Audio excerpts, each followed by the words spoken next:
जय श्री राम। धन वैभव सुख संपन्नता के ग्रह शुक्र देव अब अपनी ही राशि के अंदर यानी वृषभ राशि के अंदर गोचर करने जा रहे हैं।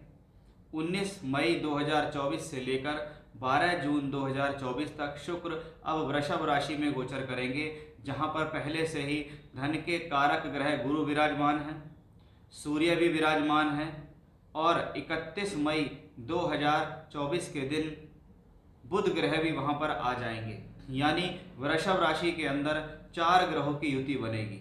ये चारों ग्रह मिलकर क्या करेंगे, खास तौर पर क्योंकि शुक्र ग्रह यहाँ अपनी ही राशि के अंदर विराजमान होंगे, उसके साथ अन्य 3 ग्रह भी चलेंगे, तो ये चारों ग्रह मिलकर आपको क्या प्रभाव देंगे, यही हमारा आज का इस खास वीडियो है, जिसमें मैं आपको बताऊंगा कि अब आपकी राशि से ये ग्रह किस भाव में गोचर कर रहे हैं, किस भाव के स्वामी होकर गोचर करेंगे, क्या प्रभाव देने वाले हैं। क्योंकि शुक्र ग्रह को भी हम फाइनेंस का कारक कहते हैं, जहाँ पर भी सुंदरता, आकर्षण, धन, वैभव, सुख संपन्नता, मॉडलिंग, सिंगिंग, डांसिंग, किसी प्रकार की साजो सजावट या फाइनेंस या पैसा या लिक्विडिटी पैसे की, जहाँ पर भी ये सब चीज़ें आती हैं वहाँ पर शुक्र का अधिकार होता है। इसलिए काल पुरुष की कुंडली के अंदर यानी मेष लगन की कुंडली में दूसरा घर शुक्र का अधिपति होता है और अब शुक्र वहाँ उसी दूसरे घर यानी वृषभ राशि में गोचर करेंगे। इस दौरान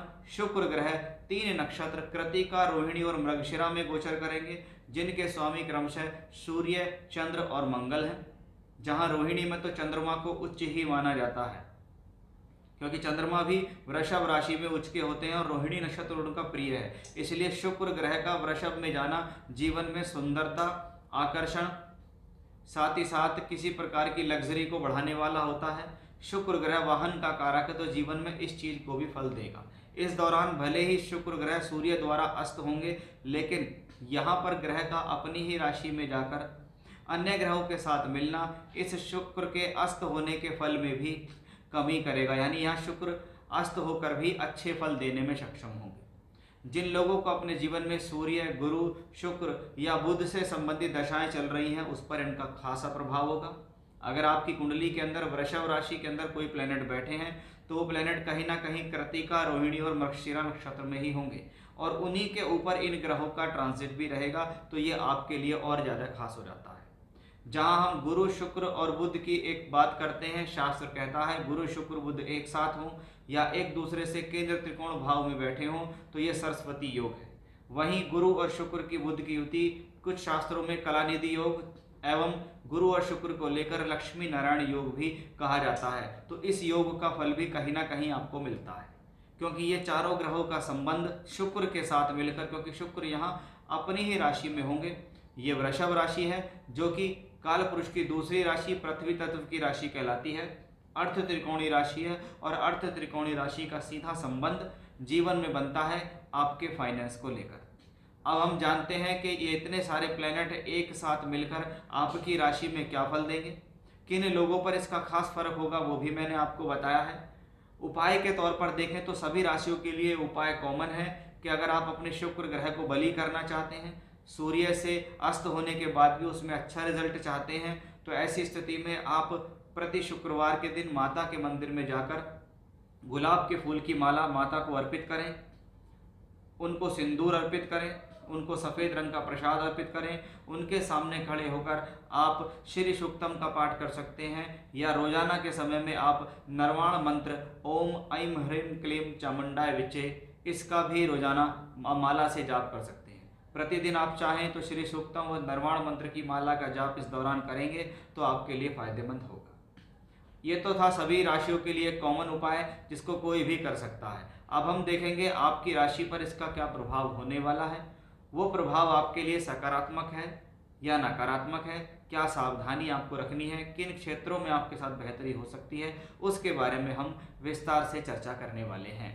आइए देखते हैं कि मिथुन राशि के जातकों के जीवन में ये प्रभाव कैसा रहेगा। देखिए, सबसे पहले आपकी राशि के 12वें घर के अंदर बन रहा है ये योग। शुक्र 12वें घर में है, अपनी ही राशि में है। इसमें सकारात्मकता क्या है, सबसे पहले वो देखते हैं। शुक्र यहाँ 2 राशियों के मालिक है।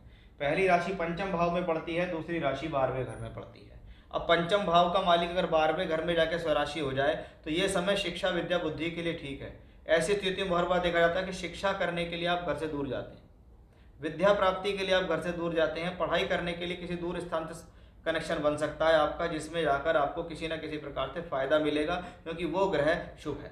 वहीं 12वें घर का मालिक 12वें घर में, अगर आप किसी भी प्रकार का टूर का, ट्रैवलिंग का, यात्राओं का, एक्सपोर्ट इंपोर्ट का काम करते हैं, आपका सारा काम बाहर से जुड़कर है, आपका सारा काम किसी न किसी रूप से दूर स्थान से जुड़कर हो रहा है, तो ये स्थिति आपके लिए एकदम शुभ परिणाम को दिखाने वाली है कि हम कह सकते हैं कि भाई ये शुक्र की स्थिति आपकी राशि से जो बन रही है 12वें घर में, यानी शुक्र ग्रह की वजह से ये स्थिति पॉजिटिव है, ये स्थिति सकारात्मक है, क्योंकि शुक्र 12वें में गए हुए हैं। यानी जो लोग फॉरेन लैंड से जुड़ा हुआ काम कर रहे हैं उनके लिए ये बहुत शुभ है।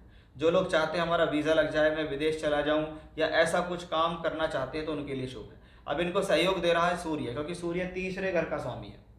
वो भी तीसरा घर भी क्या, शॉर्ट जर्नीज, परिवर्तन, यात्रा, स्थान परिवर्तन, एक नौकरी छोड़कर दूसरी नौकरी को लेना भी सूर्य के ग्रह की वजह से है, तो सूर्य का भी सहयोग है। वहीं कर्म भाव का मालिक गुरु भी वहाँ पहुँचा हुआ है, इसलिए कर्म का भाव 12वें घर से जुड़ना, यानी कहीं ना कहीं आपके द्वारा किया गया प्रयास सफल होगा अगर आप 12वें घर से जुड़ रहे हैं। अगर आप वहीं के वहीं बैठ के काम कर रहे हैं तो स्थिति ठीक नहीं है। लेकिन हाँ, एक ही जगह बैठकर दूर स्थान से संपर्क बनाना, बाहर के लोगों से संपर्क बनाना, विदेश से संपर्क बनाना, ऑनलाइन के थ्रू आप संपर्क बना रहे हैं, उसमें कोई काम करना चाह रहे हैं, आप फॉरेन लैंड से पैसा कमाना चाह रहे हैं, विदेश यात्रा करना चाह रहे हैं, तो ये ग्रह कहीं ना कहीं आपको सहयोग देगा, क्योंकि 30 मई के बाद इसमें बुध ग्रह भी पहुंच जाएगा जो राशि का मालिक होगा।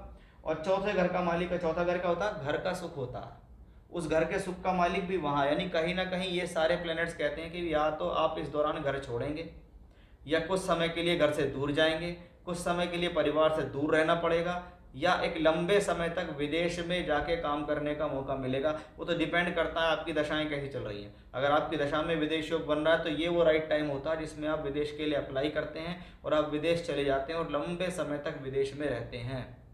यानी कुल मिलाकर सारा का सारा जो कॉम्बिनेशन है वो 12th हाउस में आता है। एक्टिवेट कौन सा हुआ है, 12वां घर। 12वें घर में खर्च भी है। अगर आप कहीं जाएंगे, यात्रा करेंगे, तो पहले खर्च करना पड़ेगा, पहले जेब से पैसा लगाना पड़ेगा, लेकिन बाद में वही पैसा आपको वापस भी मिलेगा। ये स्थिति कहाँ से आती है? ये स्थिति भी कहीं ना कहीं हमें शुक्र ग्रह से ही दिखाई देती है। यानी 12th हाउस रिलेटेड पूरे फल मिलेंगे, जिसके अंदर इन्वॉल्वमेंट किसको होगा? कर्म कार्य क्षेत्र का, राशि के मालिक का, सूर्य का, पंचम भाव शिक्षा विद्या बुद्धि का। यानी कुल मिलाकर देखें तो 12वें घर में अगर चतुर्ग्रही योग बन रहा है तो वहीं शुक्र, गुरु और बुध की युति मिलकर इसे लक्ष्मी नारायण योग, सरस्वती योग और कला निधि जैसे योग में भी परिवर्तित करती दिखाई दे रही है। यानी कह सकते हैं शुक्र का 12वें घर में गोचर एक शुभता देने वाला है, कहीं ना कहीं आपकी स्थितियों में बेहतरी करने वाला और सकारात्मक देने वाला दिखाई देता है। जय श्री राम।